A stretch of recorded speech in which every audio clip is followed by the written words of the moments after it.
Hello, this is Joe Abenante of the Valley Library Consortium. In this section, we'll give you an overview of block information and how blocks appear on a borrower's record. What is a block?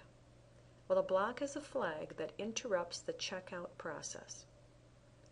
Some blocks are assigned when the borrower violates library policy, such as when they have overdue items, unpaid fines, or have exceeded maximums.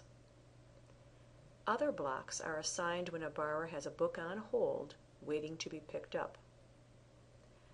Blocks can also be manually assigned, such as adding miscellaneous fees owed or adding notes. As blocks are resolved, they are kept for a certain number of days in a history of borrower's blocks. Let's look at a borrower's blocks. We'll go into Circulation, open the Circulation folder, click on Open Checkout Window, scan in the borrower's barcode, and as you can see, we are in the Current Block window. That's evidenced by the tab at the bottom, Current Blocks, or also showing at the top, Current Blocks. There are 8 current blocks on this borrower's record. There are 2 comment blocks.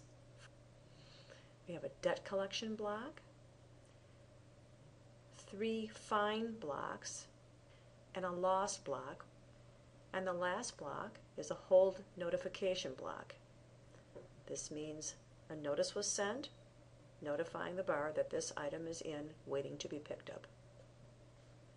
The display fields at the top of this screen are the name of the borrower, Clarence Emu, overdues. This is the number of overdue items the borrower currently has checked out. In this case, Clarence has nothing currently checked out that's overdue. The next field is amount due. This is the total amount of fines and fees the borrower has accrued. Next field is overdue accrued amount. This is the amount the borrower would owe if all overdue items were checked in today. And as we mentioned, there are no items currently overdue that are checked out.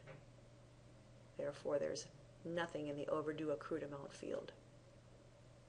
Bottom of the screen, there's a total number of blocks field. In this case, there are 8 current blocks. To look at the detail of any one block, simply highlight that block and go down to the button Detail. Click on that and you'll see the detail on that particular block. To go back to the block screen, click on Close.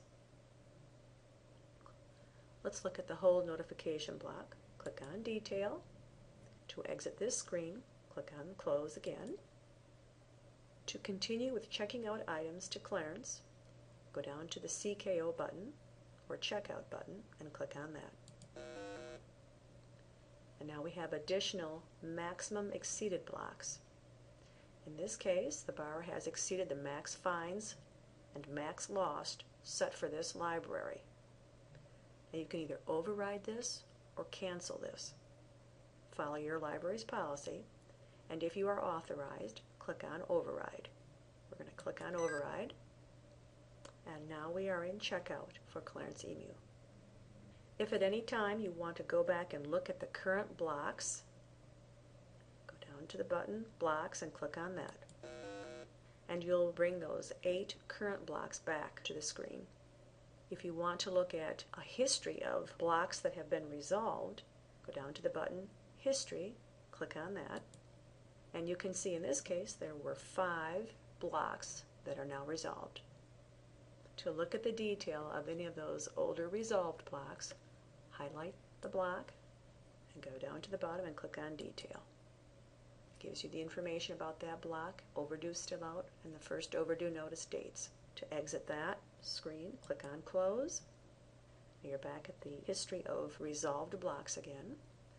To exit that screen, click on Close. And now you're back again at the current block screen. To go back to checkout, click on the Close button. And now you're back at checkout. And that concludes this session on blocks.